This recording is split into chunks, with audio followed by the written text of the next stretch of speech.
Good evening, gearheads, and welcome to your Sunday night with Speed City. This is Jon Massengale, and I'm joined by Bob Varsha. Jonathan Green is not going to be with us. He's been down in New Zealand, as you know, if you've been listening. Oh, no! Oh, mayhem! But he's causing mayhem in the air right now because he's going from round 3 to round 4 down there in New Zealand for the Formula Oceania series. So he's not going to be with us, but we are going to have some fun because Bob Varsha and I got to go to the Rolex 24 Hours at Daytona. Bob, that was a blast. Well, I'm glad I could be your tour guide for You your were. first visit to the great race. Yeah, it was a lot of fun. It was cold, and the wind didn't help one bit. But when the wind died down, it was passable if you were dressed warmly. But totally aside from that is the fact that it was just one amazing race. I've been going there since the early 80s. This is a race that used to be stung by attrition and has been won by as many as 40 some odd laps of the 3.56 mile racetrack. But in recent years, every year it seems we're saying, oh, it'll never get any better than this. The race, the finishes are so close. And yet every year something else happens. These cars are so well engineered, so well supported, so well driven. Even though there's plenty of mixing it up that goes on, and I think most of the attrition in this year's race was due to collisions, as well as the new curbs that were out in what's now being called the Le Mans chicane, used to be called the bus stop. And the drivers, no doubt, were warned by their teams, do not use these curbs too much or you'll break the suspension. Of course, race drivers being who they are, a bunch of cars, including one whose crew includes someone very close to a member of our on-air team this evening, and it's not me.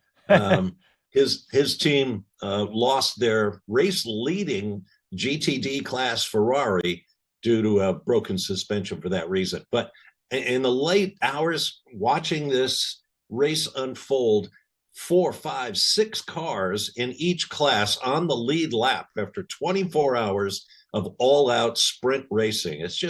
It's incredible to watch. It really is. I know. The last 15 minutes were, nail biting after 24 hours. It was crazy. Yeah. And they were having trouble because it was not just the one class, but multiple classes, like, as you say, were all battling it out right there at the end. Imagine being in the television truck and your producer or director, whatever, you say, okay, pick a battle. Which one? There's 4 of them. Well, they didn't. As you noticed, they split the screen there for the last few minutes of the broadcast, and that was the only way to do it. Good plan. Good plan. But they were struggling with even that because it was so tight and so close down to the end. I wanted to look up a little of the history of the race because I know you've been there for a lot of it, Bob. But according to Wikipedia, which is the quickest one I could find, the first 24-hour event was 1966, won by Ken Miles and Lloyd Ruby, driving a Ford MK2. Yeah, there's lots of great stories. The first year was a 3-hour, I believe, the Daytona Continental. You've probably seen the scratchy black and white video of Dan Gurney pulling his Lola to a stop at the top of the 18-foot banking of the front stretch tri-oval just before start finish because the car had broken. And then as the checkered flag was about to come out and the clock ticked down to 24 hours, he just coasted across the finish line, downhill, if you will, and won the race. So they passed a rule against that soon. In that first race, my old colleague David Hobbs came over to drive a Jaguar. The France family and the Speedway were very interested in getting all of the international sports car and open wheel stars in. They didn't want Daytona to be purely a stock car track. They wanted real international cachet. So David came over and brought his Lotus Elite, and he needed a driver for it, so he hired one. Jimmy Clark, legendary world Formula One champion, came over to drive for my old buddy David Hobbs. That's pretty cool. And and you're right. I was looking, it says shortly after the track opened on April 5th, 1959, the first one was a 6-hour, but then there were 3 hours shortly thereafter. So 1959. 6 and then 3. A lot of life intervenes, as it always does, during times of trouble. The oil crisis in the early 70s absolutely not only cut down the race, I think it absolutely eliminated it one year because of fuel shortages. Yeah, the stories go on and on and on. Find a good book about the 24 hours of Daytona, and you'll be endlessly entertained. All the big names are in there, all the spectacular accidents. First time Roger Penske went there with his classic Sunoco Ferraris with Mark Donohue and again David Hobbs driving. They ran laps around everybody, including the other factory Ferrari or the factory Ferraris. Penske's car wasn't. It was Sunoco blue, of course. And they went out there and got involved in an accident and covered the car with racers tape to try to get it back out there. You know, the list goes on and on. Penske was frustrated for a number of years at the 24 Hours of Daytona. And boy, is he making up for it. Yeah. Today, his boys brought home Porsche's record 20th overall victory in the great race. I was just looking at that. By the way, you talk about find a book. The Wikipedia, you can just continue to scroll. So you could have some fun on that page. But yes, that was the 20th win by Porsche. I was just looking, starting 68, 70, 71, all the way into the 80s, the 90s, and the 2000s were probably the leanest years for Porsche. They only had, since 2000, they've only had two last year and this year, and then 2003. But it's pretty amazing. But they've won the most, by the way, of anybody. Riley is the number 2 with 10, and then Ferrari, and after Ferrari is Cadillac, believe it or not. So, but it's a fantastic page on Wikipedia about the 24 hours. So check it out. But it was such a great time. It was my first time, as you said a minute ago, Bob. It was my first time. I was like a kid. Bob was like, "What do you want to do next?" I said, "I want to go walk up the banks, and I want to go, take the tram around the whole circuit." And it was a blast. Yeah, a great crowd too. Yeah, I didn't hear any numbers, but I think they were pleased with the crowd. I think they said it was roughly the same as last year or something like that. Yeah, roughly the same as last year. They thought the ticket sales were a little bit flat because of the predicted weather. Keep in mind, this is barely a week after much of North Florida got a snow dump, which to my memory has never happened at the actual 24-hour weekend. But you could see why a lot of people who might be traveling a long distance to go to the race might think twice about it. Anyway, I thought it was a great crowd, and they're never more obvious than when you look down on the pit walk from high above the tri-oval. The infield is packed with people. We have a couple of photos that I was snapping with my phone. Casey's going to try to grab some of those and throw them up there. But yes, that was a very cool spot and we actually went up. And by the way, we are going to get into talking in detail about the race here in a minute, but we just had a good time there. And we got to go up into the skybox and hang out for quite a while, actually. Watch the beginning of the race. That was a pretty cool spot. And that was pretty fun listening to the spotters, wasn't it? Yes, definitely. That's a funny society that I never thought much about previously. The spotters, all sitting, shoulder to shoulder, everyone talking about a different car, some of them talking about multiple cars in their team. And yeah, it's interesting, especially before the green flag, when they're all talking about, okay, here's what we can do. Remember, you can't pass until you get to the start finish line. Once the green flag flies, I'm going to call the green. Be listening. Make sure your radio, this, that, and the other thing. You're all buttoned up, ready to go. Yeah, it's like a rocket launch countdown down at Cape Canaveral, just a short distance from Daytona. And then, of course, everybody screams, green, green, green, green, green, go. And all hell breaks loose. Yeah. And history is made. Yeah. And then all of the teams talking to the drivers going, you've got they were shorthand, hypercar coming up on your right, or you're coming up on, they were giving them full spotter count. I mean, descriptions. It was pretty cool to be a part of that, to listen to that. Yeah. And that's terribly important because the speed differential between these GTP rockets and the GT Daytona cars, the slowest cars in the field, but they are not slow by any means. But, the big cars can be 25, 30 miles an hour, I guess more in closing speed, faster. So you want to know when those cars are coming. And that's what the spotters spend a lot of their time talking about. Okay, GTP coming up on your right. Watch for him. Whoops, there's another one behind him. Watch for that. Don't get into anybody. And of course, this is in broad daylight. So when you try it at night, it gets a lot trickier, even though there's different color headlights on the prototypes than there are on the GT cars. It's still very tricky. And as we saw last night, there was plenty of contact.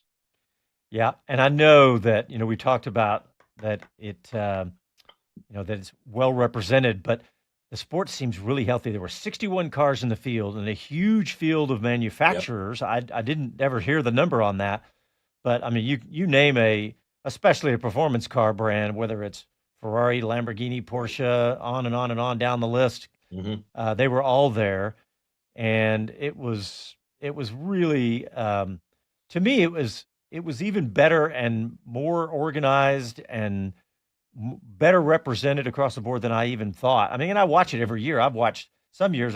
Because of my son's involvement, he's a crew member on the Inception 70 car. They switched to Ferrari this year. I'll talk a little bit about that, what happened to them. It was actually pretty crazy, good and bad.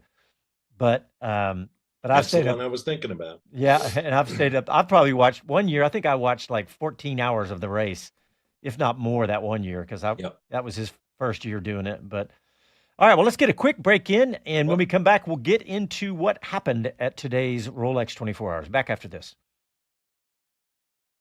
All right, let's check in on the YouTubers. Andy P is the only one piping in right now. Andy P says Daytona did not disappoint this year at all. Yes, compelling through the entire 24 hours. Yeah, you're right. I mean, I actually I had trouble sleeping last night. We got back at the hotel, I guess 9 or 10, and I slept for about 4 hours and woke up and ended up turning the race on, and it was still, stuff going on all night. There was a big crash overnight. Oh, Andy P says I felt so bad for the 70. I'll talk about that here in a second, Andy. It was a bummer. Yeah. We spent a lot of time in that garage. Bob graciously allowed us to hang out there for about an hour and a half. And yes, the access was cool. They were fun to be around. I mean, they were a happy-go-lucky crew. Things were going well for them early on. They picked up championship points for being the leaders at quarter distance, then again at half distance. Yep. And the crew gave a big cheer, even though they were only halfway through this 24-hour race. So for it all to come apart with a broken suspension had to be a real gut punch for those guys, and that's a shame. Yep. All right.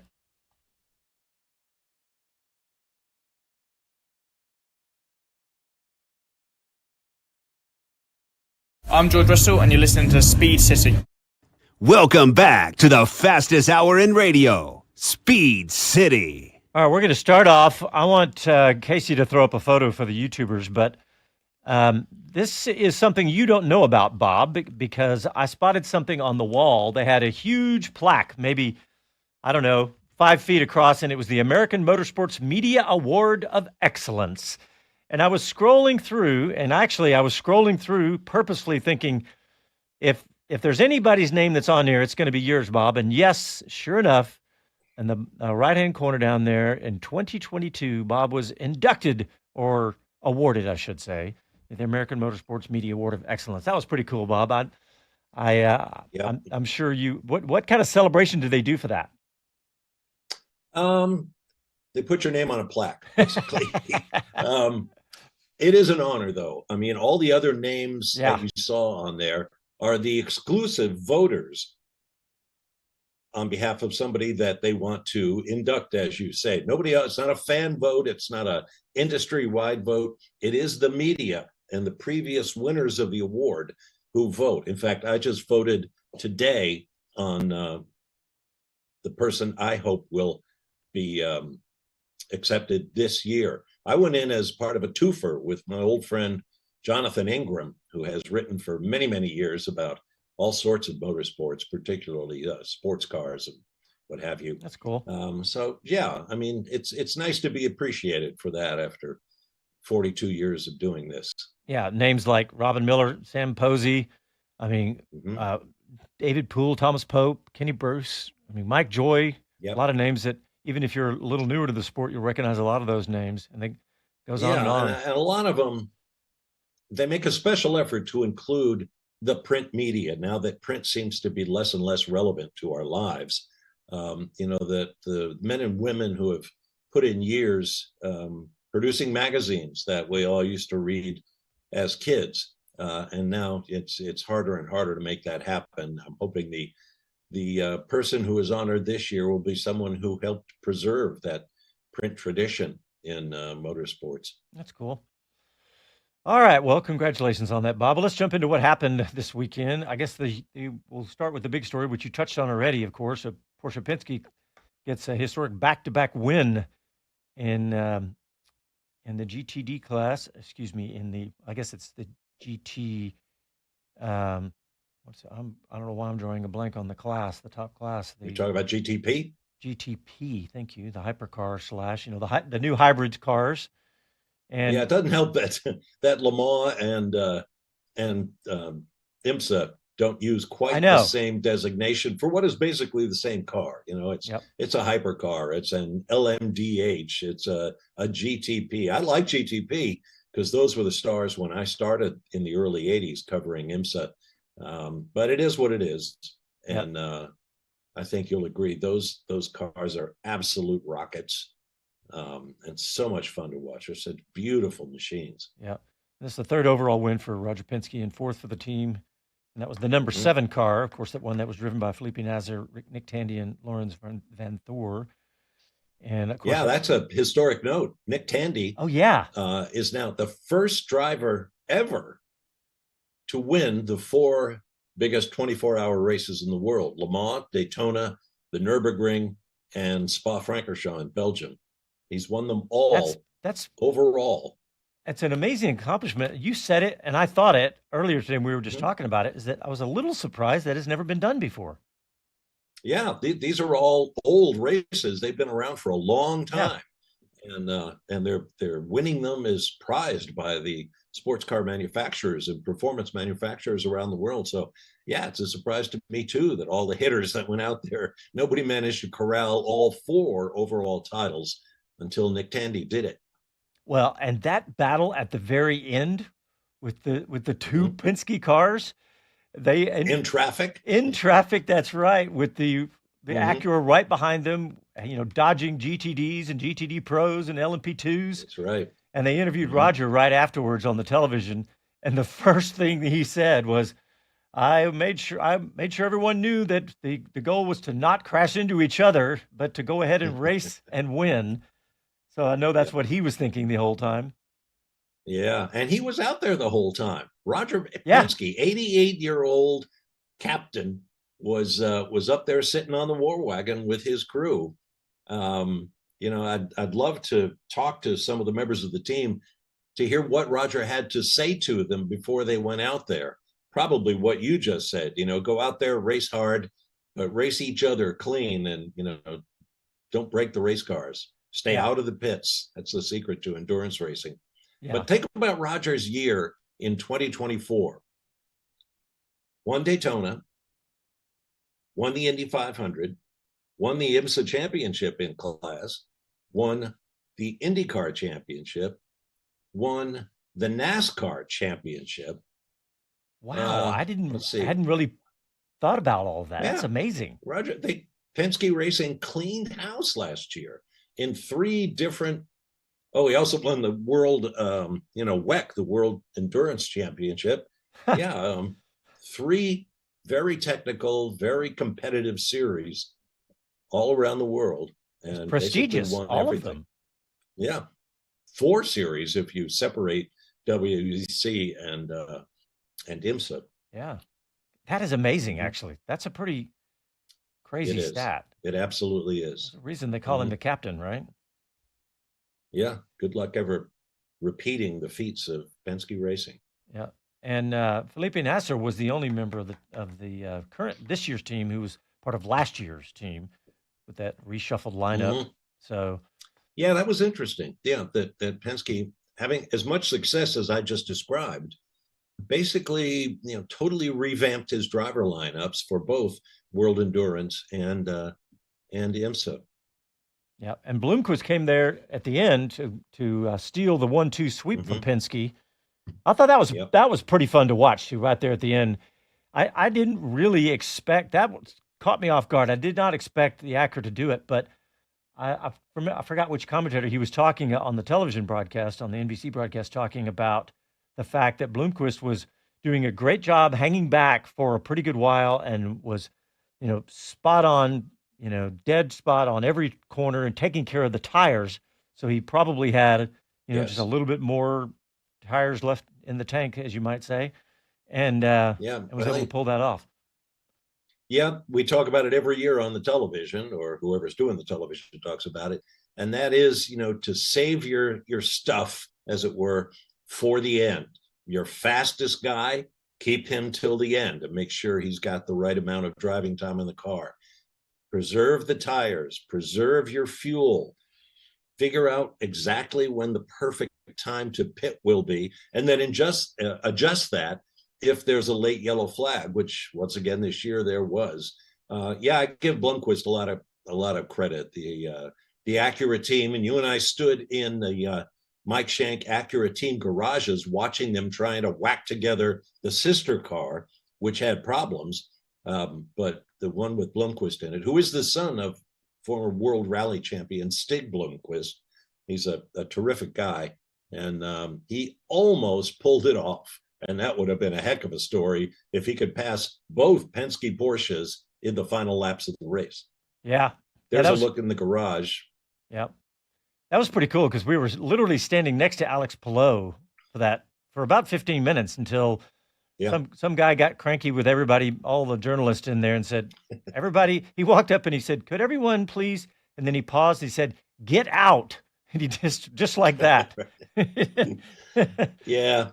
You can't blame him, but they're in the middle of trying to put the car back together. I was honestly feeling a little uncomfortable because I was like, these guys are completely stressed out trying to get this job done.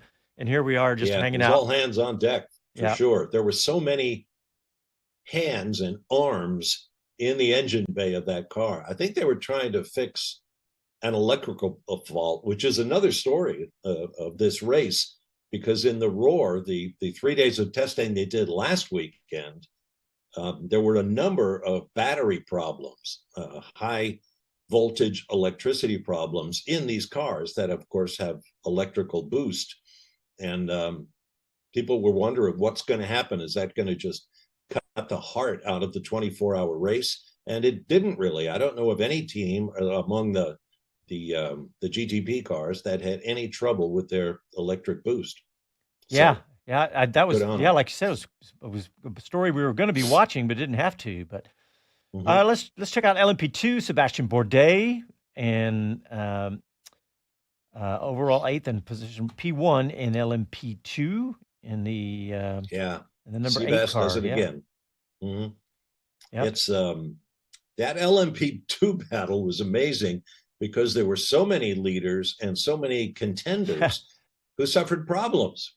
Off track crashes, mechanical breakdowns of one kind or another. It's like everybody had a hand on the trophy in the LMP2 class at one point or another. And then, finally the Seabass, the Tower racing team came through to claim it. Yep.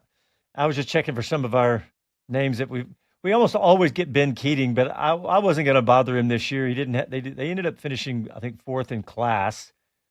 Mm-hmm. And but looking through this list, the names this year that were the big names in the Rolex this year was just incredible. I mean, first of all, I'm just going to run down this list. You got Scott Dixon, Roman Grosjean, Colton Herta, Kemi Kobayashi, Kyle Kirkwood, Parker Klingerman, Kevin Magnussen, Felipe Massa, Scott McLaughlin, Alex Palou, Felix Rundquist, Shane Van Gisbergen, Pascal Verlaine, Connor Zelich. I mean, that's just a quick sampling of some of the names. It's amazing, wasn't it? It was. Now, when I first went there in the early 80s, it was a star-studded lineup. The stock car guys like Darrell Waltrip, IndyCar guys like AJ Foyt, sports car stars. Of course, Porsche was out there beginning their long run of success in the race with drivers like Derek Bell and Bob Wallach and so on. But I'd have to say this year's lineup, which included no fewer than 14 drivers with Formula One experience, 3 or 4 winners of the Indy 500. The list goes on and on. Not only were there representatives of other competitive international racing series, they were the stars of those series. Yeah, it wasn't just that you were there, but I mean that you were champions. It was crazy. It was really amazing. And the field looked terrific. All the liveries and everything. I can remember when a lot of, one color, unsponsored Chevy Camaros and, devices of one kind or another would make up the field. You'd have a big field and you'd lose a whole bunch of them. But this year's lineup looked so good and raced so well in the early going. You were sitting next to me when I said, I can't believe we haven't had any, accidents, yellow flags or anything in the first, 90 minutes. Yeah. Until the pit stops all started rotating through.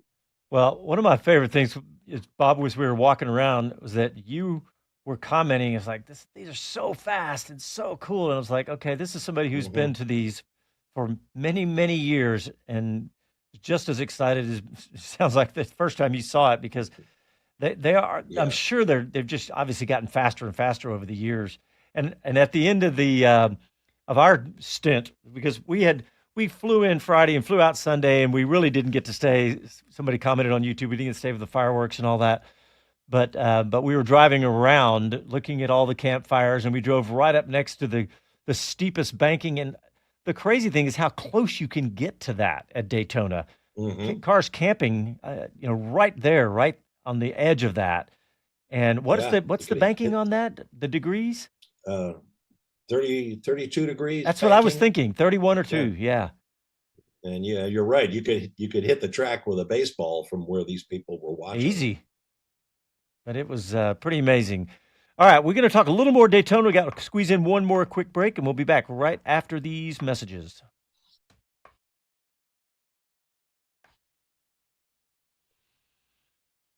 Yeah, Allie, we had to get in and out of there. We left last night because we had 6 a.m. flights out of there, so we had to get up early. Stuart says, got to feel for Wayne Taylor and boys and girls. Absolutely. We ran into Wayne Taylor. Yep, we did. We were just talking about him.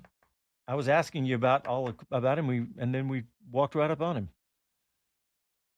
Yeah, I will say, with no disrespect or cruelty intended, it's kind of hard to feel sorry for Wayne Taylor because he has had so much success at that racetrack. Yeah, he was uncanny. Before Roger began his run of the last 2 years, you were on the lookout for the WTR cars and their sponsorship.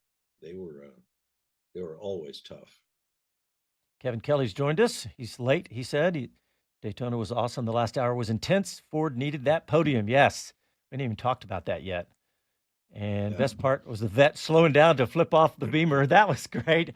All right, coming back.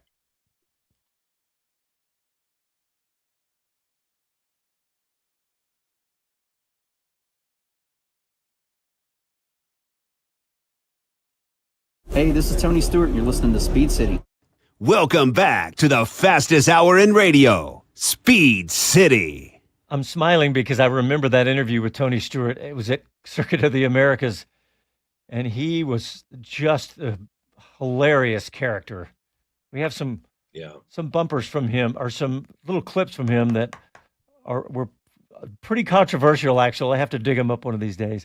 All right, we're going to talk a little bit more about Daytona before we talk about the Formula Regional, because Jonathan is down there, of course, as the voice of that series, the Formula Regional Oceania down in New Zealand. We got some interviews, a couple of quick interviews with some of the number 2 and the number 3. We've had the number 1 on. Actually, we've had the number 2 on once before, but we'll have those here in just a few minutes. Just a couple more stories. We were talking during the break with the folks on YouTube about the BMW and the Corvette having a little battle.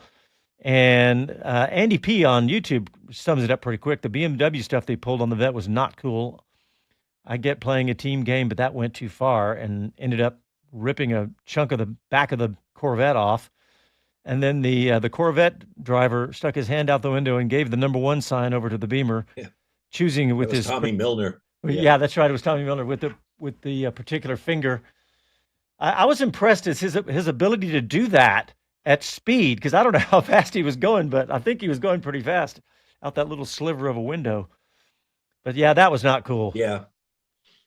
Yeah, a little teamwork. Augusto Farfus was in a BMW that was a number of laps down, and he tried to obstruct or block and got penalized for it.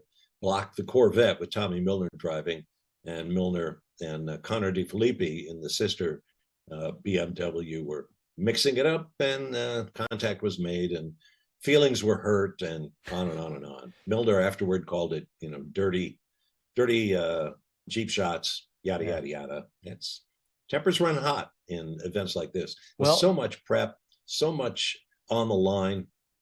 Yeah, people get annoyed. And I was thinking about it, and I'm sure this has been mentioned before, but I hadn't heard it, but I'm sure that it's common thought that at the end of these races, not only is all the prestige on the line and all the effort put into it before and during, but they're exhausted. They've all been up. You try to get sleep, and I'm sure that some of these drivers do get some sleep, but still your brain is, on full speed ahead for 24 hours, one way or the other, whether you're in the car or listening to a lot of these guys, I know they try to listen while they're trying to get some sleep too. And so that's why the emotion, I mean, the guys that almost half of them that win come out with tears on their, on their cheeks. In fact, all three guys on the podium for the win for Penske were very emotional, very teary.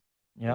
And with good reason. Remember, we talked during the race about Kyle Kirkwood, the IndyCar rising star, who was racing in both Vassar Sullivan Lexus GT cars, one in GT Pro, one in GTD.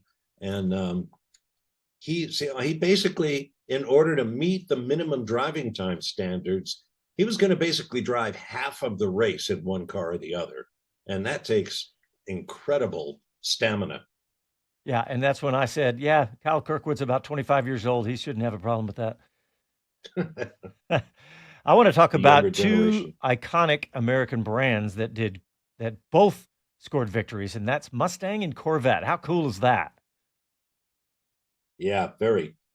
Ford Mustang GT3. We all know the Corvettes. Yeah. But and their long history here in Daytona at Le Mans. They were actually not able to run in Daytona for many years because of the split between IMSA and the American Le Mans series. And then they did get there in the 20s, and we saw Dale Earnhardt, senior and junior, racing in those beautiful yellow Corvettes. Yeah, pretty cool. And looking forward to that, and that Dark Horse Mustang they've developed. Last year they had a rough outing, but it was their first time. Now they come back in the second year and win the class. That's pretty special. They also won another award that no one has talked about, because when we went up on top of the observation deck, and it was freezing because we were up there last night it was about 7 o'clock, maybe 7:30, and the wind was blowing, and it was about 49 or 50 degrees. But I was listening to the cars, just seeing which one sounded like what. And by far the most distinctive and deepest tone was the Mustang GT3.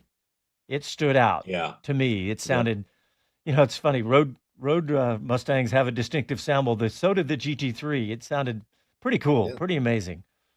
Yeah, big old American V8 Thunder. Yep, that's exactly what it was. All right. Anything else I do want to, there's a couple of videos that I want to play, and we've got some audio. We talked about the Corvette. That's what it was. The Corvette that won in their class, in the GTD class, the Corvette number 13. They were in the garage next to my son's team, the 70. And so when they came in for a pit stop, I got to do it's about a 40-second video, because that's about how much gas it takes. So let's just play the audio for you if you're just listening on the radio, but others are on YouTube. Just check it out. It's really cool.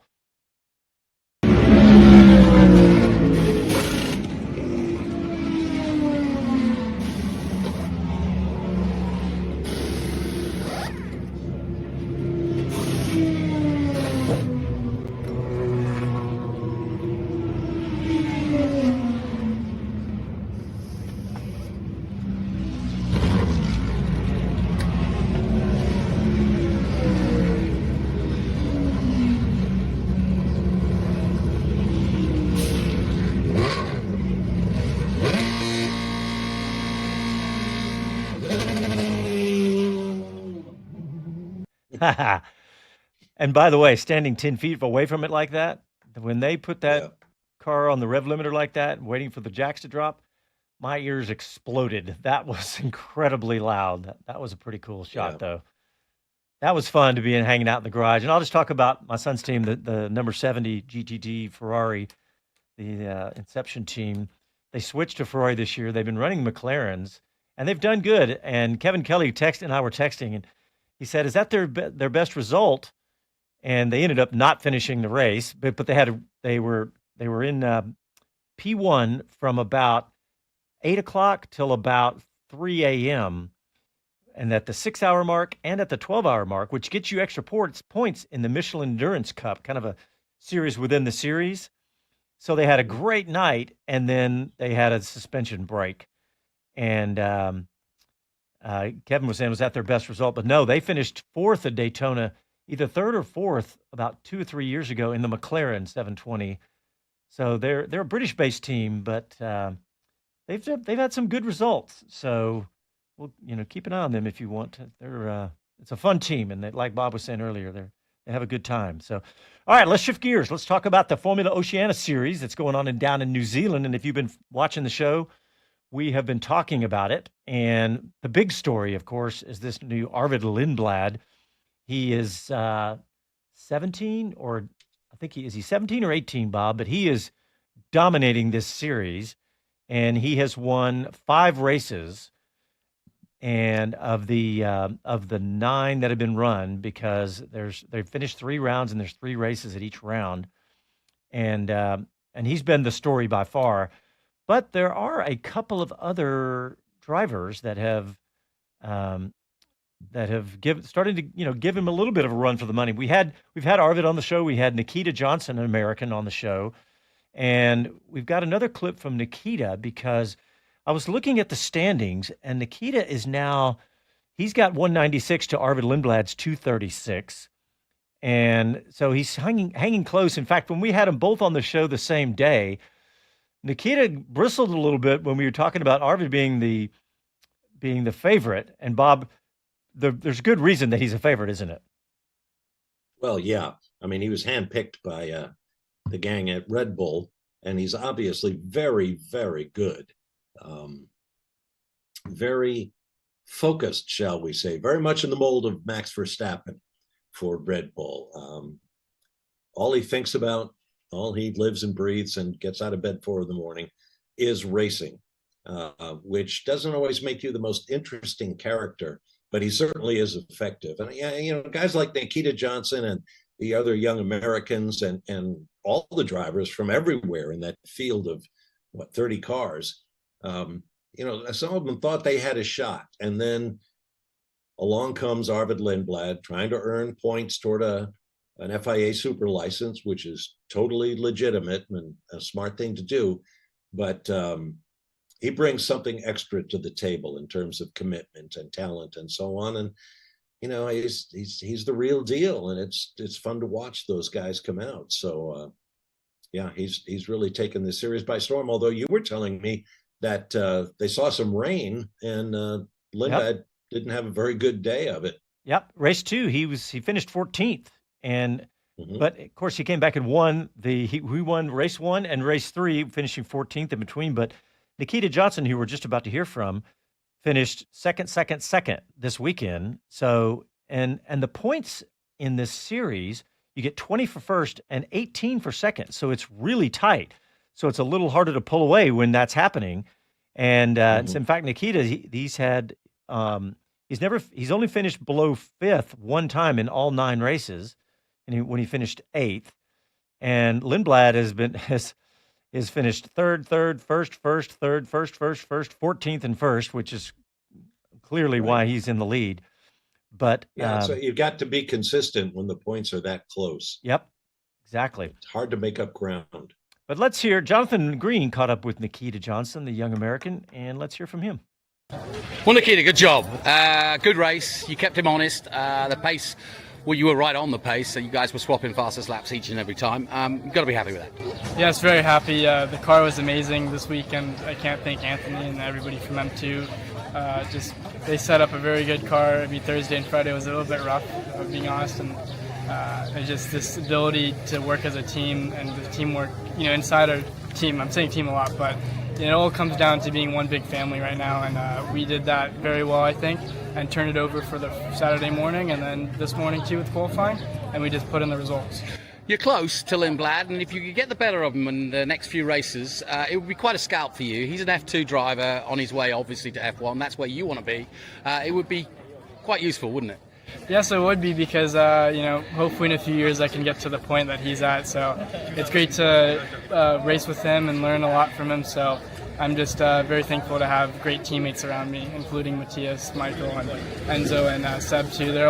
We all learn off each other, and it's just a great environment.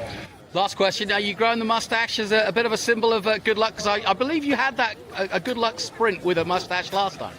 Yeah, I did. So we're going to keep it until a certain race that we haven't announced yet. So I'll keep it then, and then hopefully I'm on the podium for that, and I'll shave it off. Channel your inner Graham Hill. Well done.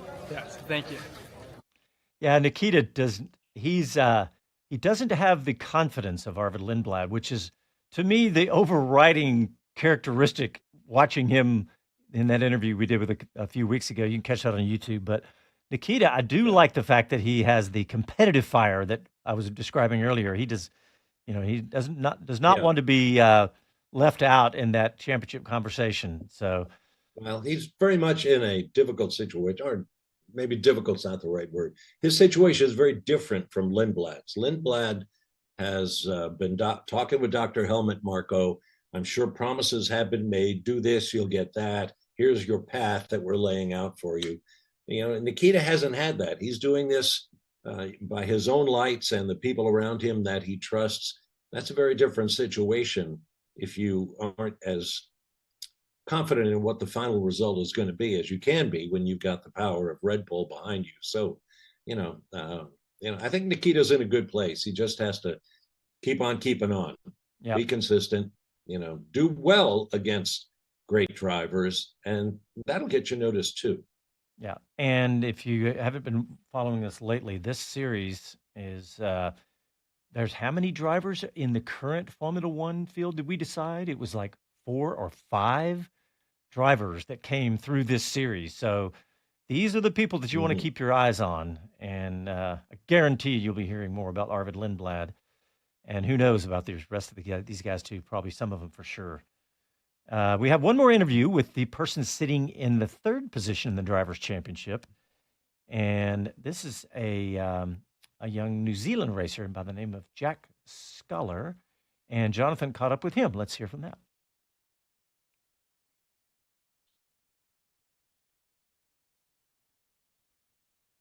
Got it, Casey? Louder, Jonathan. All right. Sorry, I didn't give Casey a heads up on that one. Jonathan caught up with him I think it was Friday. Well, Zack Scoular, thanks for spending some time with us outside of the racing. Sorry about the weather, but not to worry. I got to start. 4 podiums out of 6 races. You've got to be pinching yourself. Yeah, no, I mean, it's been a really, really good start to the year. Better than, I think I beat lots of people's expectations, especially coming in as a rookie. But, this championship, it's all about consistency. And yeah, we've had a good few results, but we just need to keep the momentum going. Just keep picking up podiums, keep picking up points, and, 3 rounds to go, so anything can happen. I mean, I'm glad you said that, because I feel, perhaps talking for the broadcast team, a little bit guilty, because I've been saying, the surprise this and the fairy tale this, and then I quickly went onto Wikipedia and checked. But to be honest, your record, compared to perhaps who you're racing, is slim. Yeah. And I don't mean that to be rude, I just mean 1 podium in Britain, you've had a 3rd place in the UAE karts, you've had a good karting career, but when it comes to actual racing in cars, it's not only thin in terms of how much you've done, but also you haven't had, let's say, the success of a Lindblad who you're up against and competing hard against. Yeah, no, well, I mean, that's why, it shows me that I can do it. I can be up there with, the guys who are at the top. So we struggled a bit last year in British F4.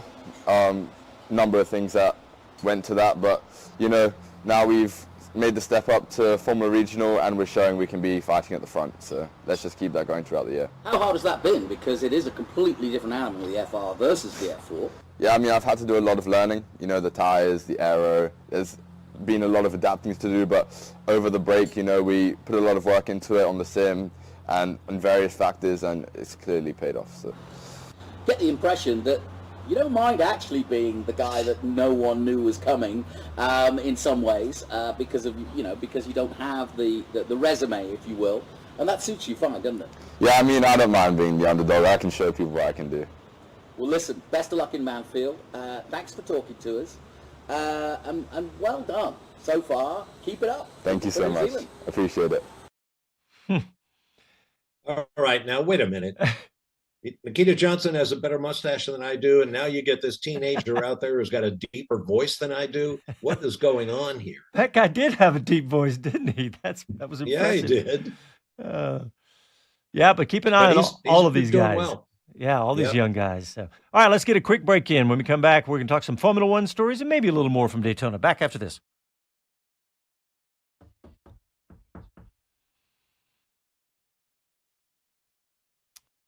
All right, still hot on YouTube. I'm going to look at some of the photos, make sure there's any that we didn't miss from Daytona. And it was pretty amazing watching them work on that car, on that Acura. That was pretty cool access.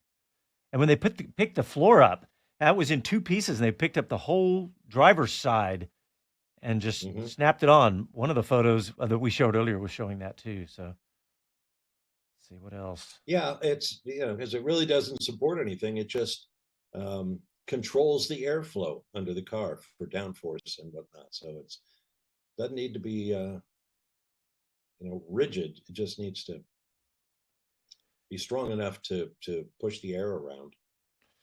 By the way, the hard part of walking around Daytona with Bob Varsha was how many people recognize him and want to stop and tell him how much they loved listening to him over the years. Oh, there was lots of folks. Oh, there's a cool Casey. Throw up that Inception during scrutineering photo. That's a good photo. Okay.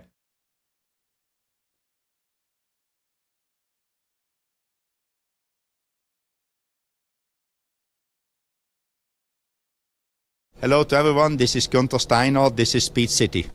Welcome back to the fastest hour in radio, Speed City. This next thing is mostly for the YouTubers watching on YouTube rather than the radio listeners, but we'll talk about it. There's a photo that we're going to put up of the Inception number 70 car in scrutineering, and they're showing the stewards measuring and using the tools and how they decide whether a car is within spec and within all the rules.